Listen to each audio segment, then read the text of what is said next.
Olá, queridos, tudo bem? Aqui é Cris Moreira e é com muita alegria que mais uma vez eu venho compartilhar com vocês alguns assuntos que eu considero de extremo relevo para todos nós, né, que ocupamos a sociedade brasileira e que nos preocupamos, né, com a evolução de cada ser humano que aqui está, de modo que o nosso país possa se tornar melhor. Mas, primeiramente, que nós, cada um individualmente considerados, possamos nos tornar pessoas melhores para nós mesmos, inicialmente, para depois, né, nos tornarmos melhor para os nossos semelhantes e, consequentemente, essa força do bem ela se avolume e assim nós possamos viver melhor. Eu sempre trago pensamentos do bem, pensamentos elevados, porque eu acredito que nós precisamos nos nutrir desse tipo de pensamento. Porque, na verdade, nós temos que nos ocupar daquilo que nós estamos ouvindo e vendo. E se nós nos inundarmos de pensamentos ruins, pensamentos negativos, pessimistas, ou começarmos a ver imagens, né, da mesma maneira, mesmo tipo de vibração negativa, é claro que isso vai nos contaminar.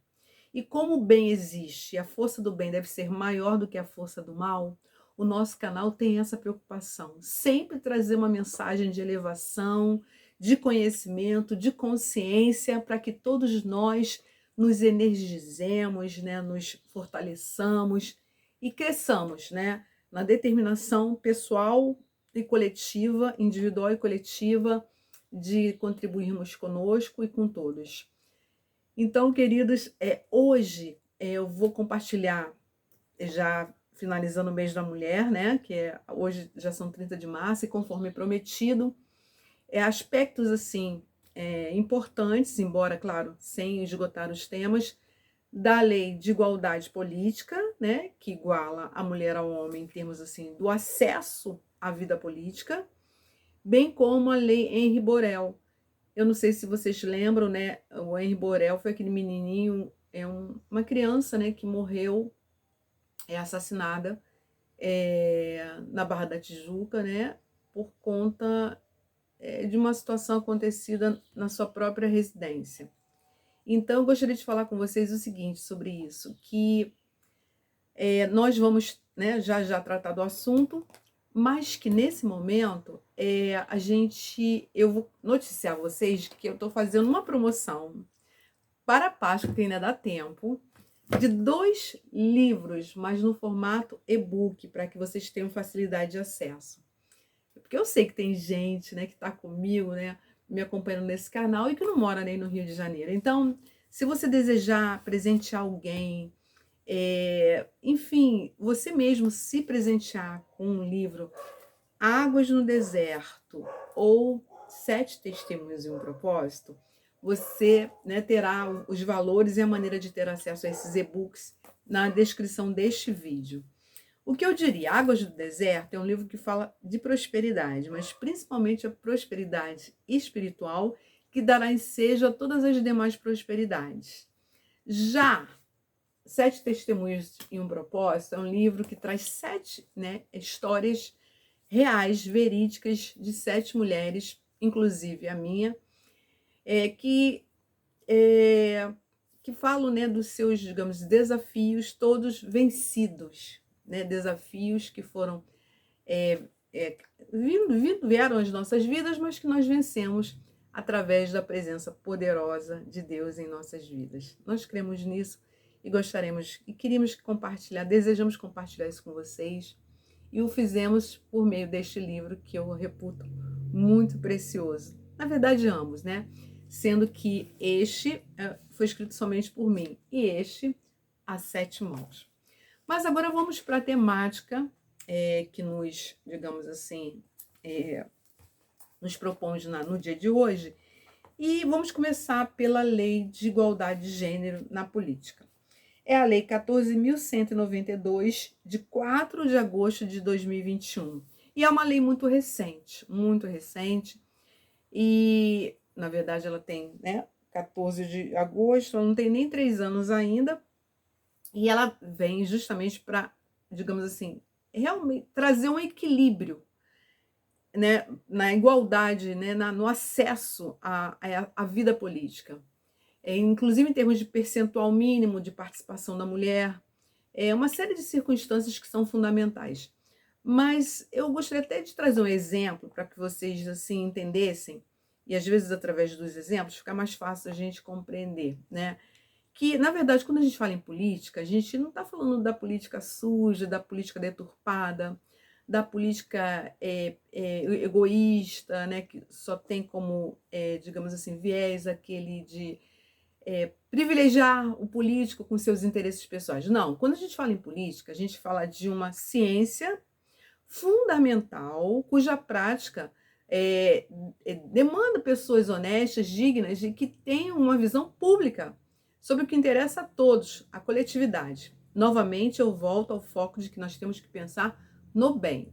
O mal existe? Existe. Mas o mal existe como uma deturpação daquilo que foi criado para ser bom, para aquilo que foi criado para ser honesto, digno, elevado. Então, a política, na sua essência, ela é uma ciência fundamental, cuja prática, tanto é que ela é estudada. Existe uma ciência chamada ciência política, que, digamos assim, atrai aquelas pessoas que têm uma tendência a se preocupar com o bem comum. Elas têm uma liderança nata, elas são pessoas que, muitas delas até realizam a política sem serem políticos, mas que, claro, quando as eleições acontecem, elas têm todo o direito, sendo homens ou mulheres, de participar em igualdade de condições. Gente, isso é fundamental, porque é muito comum nós escutarmos aquela frase, detesto política. E essa frase, traz uma contradição em si mesma. Por quê? Porque como é que você vai detestar algo que rege a sua vida 24 horas? Para tudo demanda-se política. Por exemplo, o preço do pão da padaria que você compra todos os dias, se é que você come, né? Come pão todos os dias, esse pão, né? Tudo demanda, né, a tarifação, né, de um valor. E isso é passado pelo crivo, né, do poder legislativo, do poder executivo, enfim. E aí, muitas vezes até vai parar no poder judiciário, a depender se a demanda é questionada ou não, se a lei é tida como legal ou inconstitucional. Então, a política, ela permeia a nossa vida em tudo e por tudo. Então, quando eu digo eu não gosto de política, não me interesso por política, não quero saber de política, eu, na verdade, fico com o pé atrás com pessoas que pensam assim, porque isso demanda um desconhecimento, uma ignorância, no sentido até, assim, não negativo, mas no sentido assim, de deixar de conhecer, de ignorar, uma visão que é fundamental e essencial à nossa vida. Então, nesse sentido, voltemos ao exemplo que eu ia dar e não dei. Lá na Venezuela, que é um país assim, né, que nós devemos abrir um asterisco e questionar com relação à questão, né, da democracia lá, porque eles estão bem aquém do que efetivamente se considera uma democracia.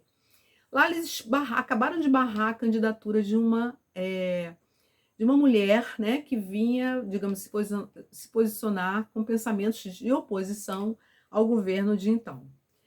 Aqui no Brasil, isso ainda não aconteceu, né, de maneira, digamos assim, explícita. Mas, para evitar que aconteça, foi criada essa lei, cujo, como eu falei, né, é a Lei 14.192, que diz para nós assim: esta lei estabelece normas para prevenir, reprimir e combater a violência política contra a mulher nos espaços e atividades relacionados ao exercício de seus direitos políticos e de suas funções públicas, e para assegurar participação de mulheres em debates eleitorais, e dispõe sobre os crimes de divulgação de foto ou vídeos com conteúdo inverídico no período da campanha eleitoral. Nós sabemos que muitas vezes a política mal usada por pessoas mal intencionadas, ela pode dar ensejo assim, a golpes baixos, né? Digamos assim, há meios escusos para retirar uma pessoa da participação democrática, né? Pela via das eleições e tal. E aí, o legislador, já sabendo disso, já antevendo uma situação possível de acontecer, já fez essa previsão. Mas eu vou ler mais 2 dispositivos para vocês entenderem como esse tema é importante. Aí ele diz assim, no artigo 2º, são garantidos os direitos de participação política da mulher, vedada a discriminação e a desigualdade de tratamento em virtude de sexo ou de raça no acesso às instâncias de representação política e no exercício de funções públicas. Parágrafo único. As autoridades competentes priorizarão o imediato exercício do direito violado, conferindo especial importância às declarações da vítima e aos elementos indiciários. Ou seja, se ficar constatado algo realmente que remonte ao que essa lei aqui tenta impedir, a vítima terá prioridade de fala.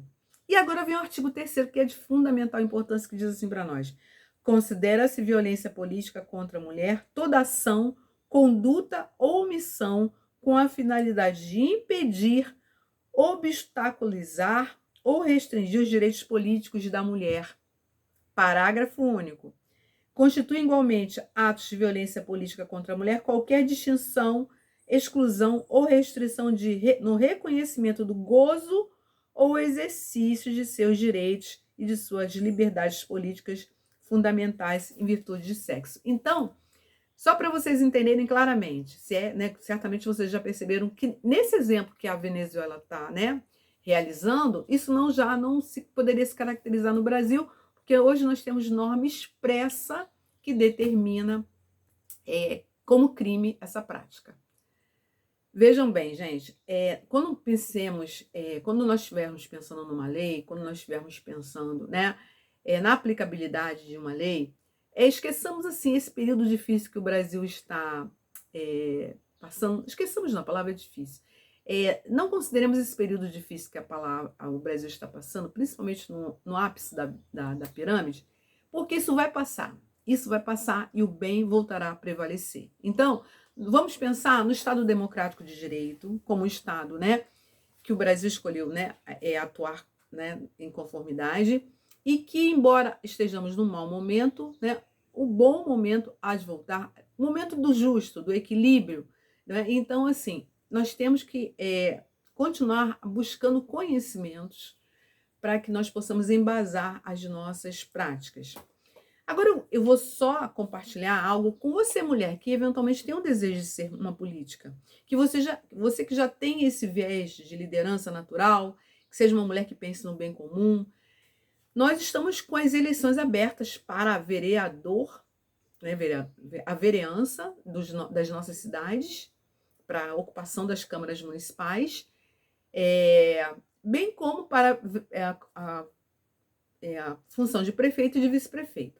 Para prefeito e vice-prefeito, você tem que ter até 21 anos, tem que ter acima de 21 anos, igual ou acima de 21 anos de idade, tem que ser alfabetizada e tem que estar vinculada a um partido político.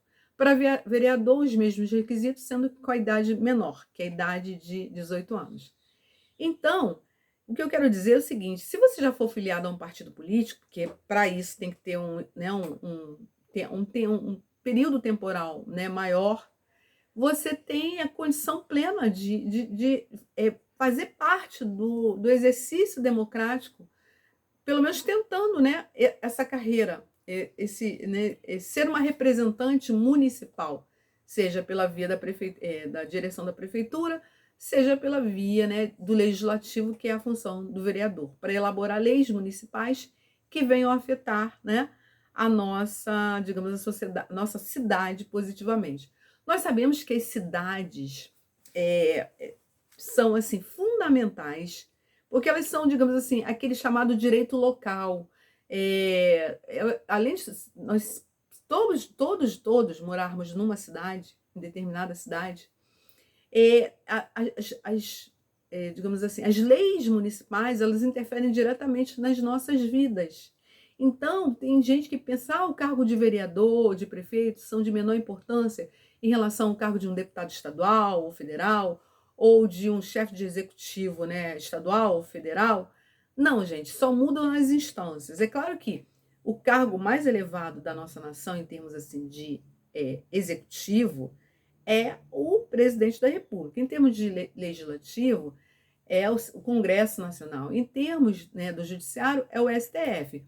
Mas isso não quer dizer que as demais instâncias de governo, âmbito estadual, municipal e federal, elas não tenham assim poderes, mas pertinentes às suas atuações locais, né, ou mesmo mais abrangentes, como o Estado. O Estado, o governador, ele governa todas as cidades de um determinado estado. Por exemplo, o Rio de Janeiro. Não me ocorre agora a quantidade de cidades que tem no Rio de Janeiro.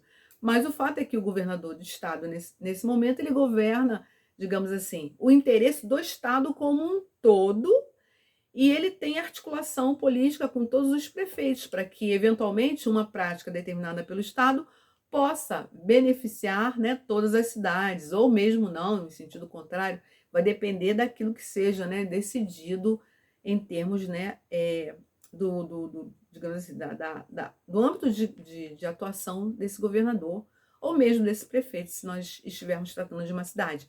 Então, o que eu quero dizer para resumir a vocês é que esse assunto ele é muito relevante, muito relevante. E eu fico até pensando se eu deveria misturar os assuntos, porque nós estamos tratando assim desse processo democrático, e a lei Henri Borel, ela é uma lei, claro, que é fruto desse processo democrático, né?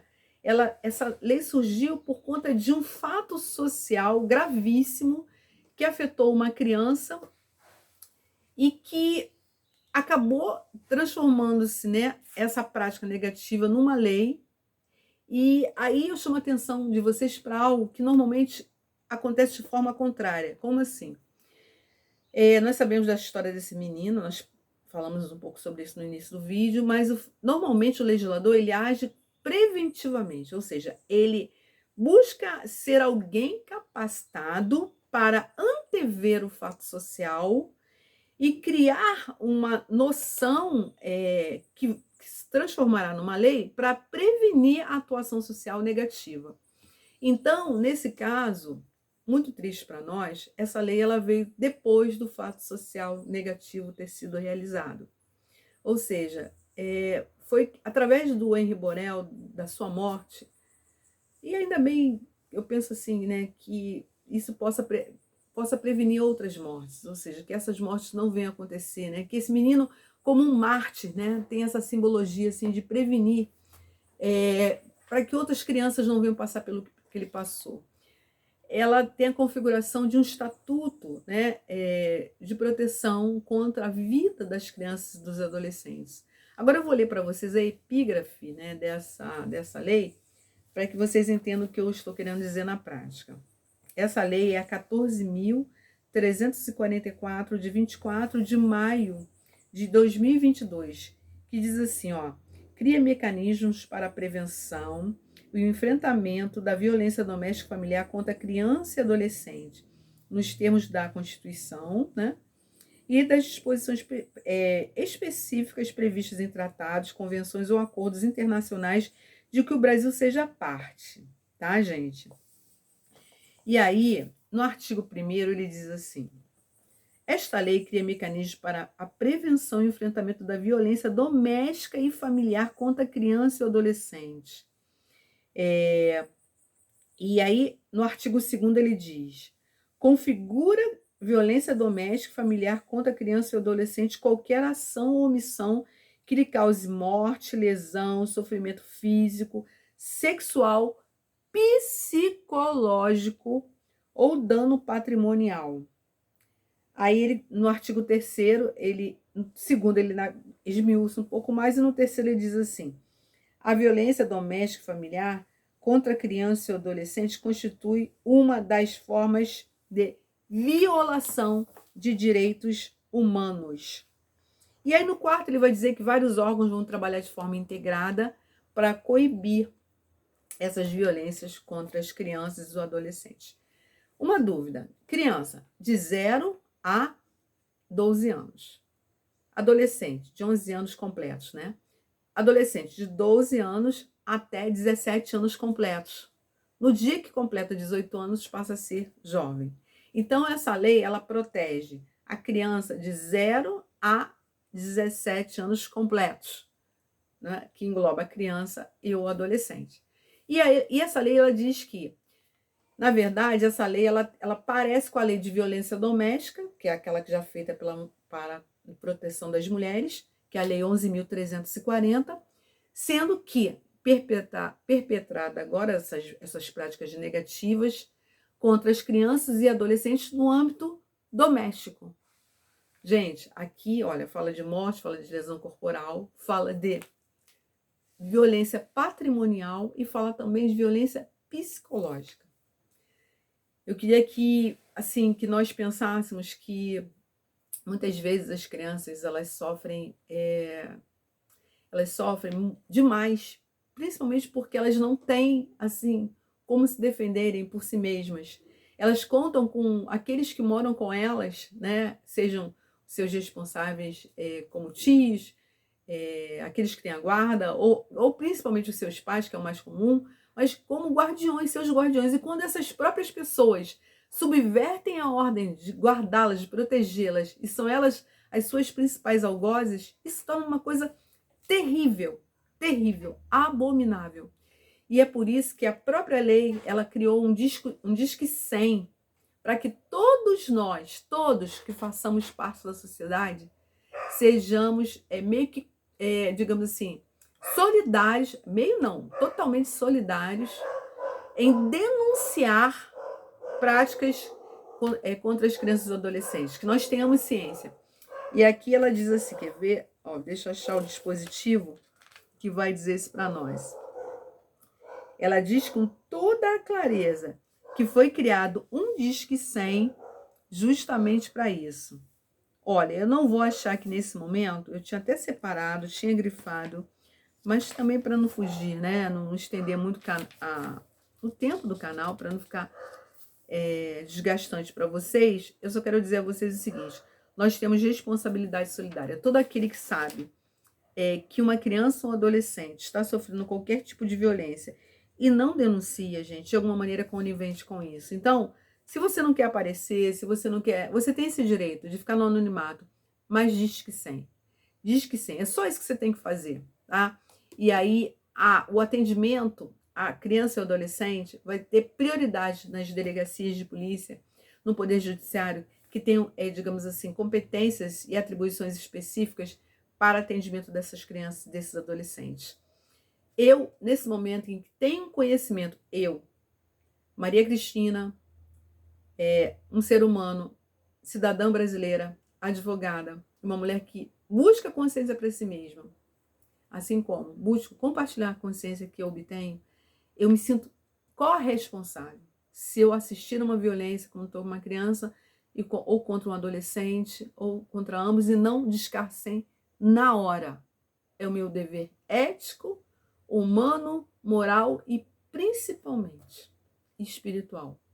No momento que eu sei que uma criança ou que um adolescente, ou mesmo que uma mulher, ou qualquer ser humano está sofrendo, e eu me calo, e eu me omito, sabendo eu que existem mecanismos que vão proteger a minha identidade e que eu posso realmente atuar a favor dessa pessoa. Por exemplo, é um homem, um senhor, alguém que está apanhando, 190 na hora. Pronto.